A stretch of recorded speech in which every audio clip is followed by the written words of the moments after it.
কথা বলছে এই হচ্ছে শাশুড়ি, এই হচ্ছে শাশুড়ি, বুঝেছো তো? শাশুড়ি শাশুড়ি হয়। সত্যি গাইস ভাবতে পারিনি এরকম হবে। ফুচকা খেতে এসে দেখি পুরো বাজার বন্ধ, জানি না কেন কি হয়েছে। তো যাই হোক মনটা আমার ভীষণ খারাপ হয়ে গেল। হ্যাঁ গাইস, আজ কদিন থেকে ভাবছি যে ফুচকা খেতে যাবো, কিন্তু বর্মশাই এত কিপ্টে হয়ে গেছে যে আমাকে ফুচকা খাওয়াতে নিয়েই যাচ্ছে না। তো আজকে দেখো আমি রেডি হয়ে গেছি, তারপরে বললাম বর্মশাইকে যে আজকে আমাকে ফুচকা খাওয়াতে নিয়ে যেতেই হবে। তো দেখো আমরা আজকে এখন ফুচকা খেতে যাচ্ছি, আর এখানে শাশুড়ি মাকে কাজে লাগিয়ে দিচ্ছি। ও মা যাও যাও আমারে কাজে লাগিয়ে ফুচকা খাওয়াবে, খুব মজা। দেখো আমি কিন্তু মায়ের জন্য আনি না, আমি তো মায়ের জন্য ফুচকা আনি। তারপরে কথা বলছে এই হচ্ছে শাশুড়ি, এই হচ্ছে শাশুড়ি, বুঝেছো তো? শাশুড়ি শাশুড়ি হয়, তাই না? না গো সেসব কোনো কিছুই না। তো মা ওখানে গোবর দিচ্ছে, কারণ আমাদের উঠোনের অবস্থাটা এতটাই খারাপ, আর এখন এই নতুন নতুন অবস্থায় মানে এই মাটি দিয়েছে বলে আমি গোবরটা সেরকম ভালোভাবে দিতে পারবো না। তো মাকে বললাম তুমি আগে পুরো লেভেল করে দাও, তারপরেটা আমি দেখে নেবো। তো মা ওই একটু গোবর দিয়ে নিচ্ছে, ঝাঁটা গোবর দিচ্ছে, পরে আবার আমার সরস্বতী পুজোর সময় দিতে হবে। তো যাই হোক অনেকদিন থেকে ফুচকা খাবো ভাবছি, তো চলো ফুচকা খেতে যাব আর তোমাদেরকে দেখাবো কোথায় ফুচকা খাই। সত্যি আমি যেখানে ফুচকা খাই না সেই লেভেলের বানাই, সেই মানে কি বলবো তোমাদের, মানে দেখলেই জিভে জল চলে আসে, আর সেন্টটাও কিন্তু মারাত্মক দেয়। তো চলো তোমাদেরকে পুরোটা দেখাবো, ফুচকা খেতে যাচ্ছি। আর এদিকে আমার ছেলেরাও দেখো। তোমার পয়সা আমি তো জানি না, আমার কুটুসোনাও দেখো এখানে আছে। তো কি খাবে বলো? কিছু খাবে না? তো ওর এখন 1 টাকা পেয়েছিল, ওই 1 টাকা নিয়ে এখন ব্যস্ত আছে। তো যাই হোক, আর তারপরে ফুচকা খেতে যাচ্ছি না, আরো কিছু কাজ আছে। এইখানে দেখো আমাদের জ্যাক, বাই বাই টাটা। তো জ্যাককে আজকে এখানে এই নোংরার মধ্যে বেঁধে রাখা হয়েছে, ধুলার মধ্যে আজকে জ্যাককে ধুলার মধ্যে বেঁধে রাখা হয়েছে, কারণ সবাই বাইরে আছি, ওর চিৎকার করে খেয়েছে, সেই জন্য দেখে কিরম চিৎকার করছে। তো চলো তোমরা দেখতে দেখো কোথায় যাচ্ছি ফুচকা খেতে। সত্যি গাইস ভাবতে পারিনি এরকম হবে। ফুচকা খেতে এসে দেখি পুরো বাজার বন্ধ। তো ফুচকা দাদা কিন্তু এখানে বসে, আর আজকে কিন্তু একদম সব দোকান বন্ধ, জানি না কেন কি হয়েছে। তো যাই হোক মনটা আমার ভীষণ খারাপ হয়ে গেল। তো দাদা কিন্তু আরেক জায়গায় বসে, এখনও সেরকমভাবে মন খারাপ করে লাভ নেই। তো সেখানে যাব, দেখা যাক কি হয়। দাদা যে বাড়ির ওখানে সেখানেও বসে, তো সেইখানে যাব। তো চলো দেখা যাক ওখানে আছে কি না। তাও একটু হাসি বেরোচ্ছে, না থাকলে কিন্তু একদম কি হবে পুরো শেষ। কারণ খেতে ইচ্ছে করেছে অনেকদিন থেকেই, খেতে পাচ্ছি না। আজকে যেহেতু বেরিয়ে পড়েছি খাওয়ার জন্য, কিন্তু এসে দেখি যে দাদাই নেই। তো যাই হোক কিছু করার নেই, যাই এবার ওখানে এসে। তো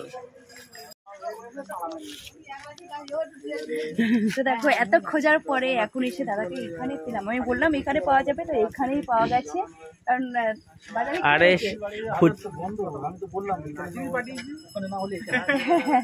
তো বাজার বন্ধ, বাজারে পাইনি, তো এখানে এসে পেয়ে গেলাম। এইবার কিন্তু খাবার টেস্টি টেস্টি। আরে পুরো সেই বাজারে এসে না দাদা যা তার শুরু করেছে, বোনটা খারাপ, তুমি নেই, পুরো বাজার অন্ধকার, বাজার তো বন্ধ, মারা গিয়েছে তাই দাদা এবার তৈরি করছে কিন্তু ঠিক আছে। এবার কিন্তু ভীষণ হ্যাপি হয়ে গেলাম। সেই থেকে দাঁড়িয়ে আছি, এখনো কিন্তু আমার দিচ্ছে না, আর ট্রেনটা কিন্তু দারুণ দিচ্ছে। দাদা কতক্ষণ দাঁড়িয়ে থাকবো? হয়ে গেলেই দেবো, বাস দুজনকে দিচ্ছি। এই ফুচকার সামনে এসে কি দাঁড়িয়ে থাকতে ভালো লাগে? পাশে একটা বাচ্চা খাচ্ছে, কখন থেকে দাঁড়িয়ে আছি সত্যি। একটু ভালো কোনো কিছু খেতে গেলে একটু সহ্য তো করতেই হবে বলো। আমার জিভে জল চলে আসছে, কি বলবো, কিন্তু দাদা দিচ্ছেই না, দেখেছো? আচ্ছা একটা নাও, একটা নাও, তাহলে জিভে জলটা একটা দিল। ফুচকা যদি খেতে হয় দীপুদার কাছে চলে এসো সবাই, নাকি? ভাঙাচুরো বাক্স, ভাঙাচুরো বাক্সের ফুচকা কিন্তু হ্যাঁ দারুণ। অবশেষে পাতা হাতে পেয়েছি, এবার ফুচকা কখন পাবো জানি না। ও দাদা রেডি করে দিয়েছে, আর দাদা কিন্তু ভীষণ গিফটে, লাইট দেয়নি এখানে, এখানে তো বসি না, না ওইগুলো তো লাইট। হ্যাঁ দাদা এখানে বসে না, দাদা অন্য মানে বাজারে বসে আর কি, যেখানে দেখালাম ফার্স্টে। তো এরপর দিন দেখিয়ে দেবো ভালো করে। ফ্লেভারটাই আলাদা নাকি? কিন্তু আজকাল একটু সাইজগুলো ছোট হয়ে গেছে, নইলে আরো বড় বড় দেয়। সাইজগুলো ছোট হয়ে গেছে, বেলা তো সবসময় এক হয় না। ফুচকা মরমরে কেমন আছে? কিন্তু সাইজটা না আজকে তোমাদের দেখাতে পারলাম না, এর থেকে আরো বড় বড় সাইজ হয়, ঠিক আছে? নেক্সট দিন দেখাবো নাকি? হ্যাঁ, next দিন।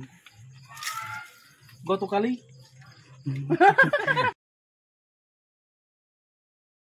না, যদি আমরা ভিডিও শুট করতে আসি তাহলে অবশ্যই কালকে না না আমরা বলে দেবো ফোনে। ও ভিডিও হচ্ছে। হ্যাঁ হ্যাঁ হ্যাঁ। ও আচ্ছা আচ্ছা। ও দিবুদা, তুই তো ফেমাস হয়ে গেলি। হ্যাঁ, তোর তো ভিডিও হচ্ছে নাকি? আমার দীপুদা এমনি ফেমাস, সবাই খেতে আসে অনেক দূর থেকে। বাইকের লাইট জেলে আমি ফুচকা খাচ্ছি। ও দোকানটা লাইট ডাইরেক্ট হয়ে গেল। হ্যাঁ। আমি দেখাচ্ছ তো অনেকদিন দোকান আসে না। হ্যাঁ খাবে তো, দেবো তো। এই তো আমার খাওয়া দেখে কাল লোক লেগে কমেন্ট করবে। দাদা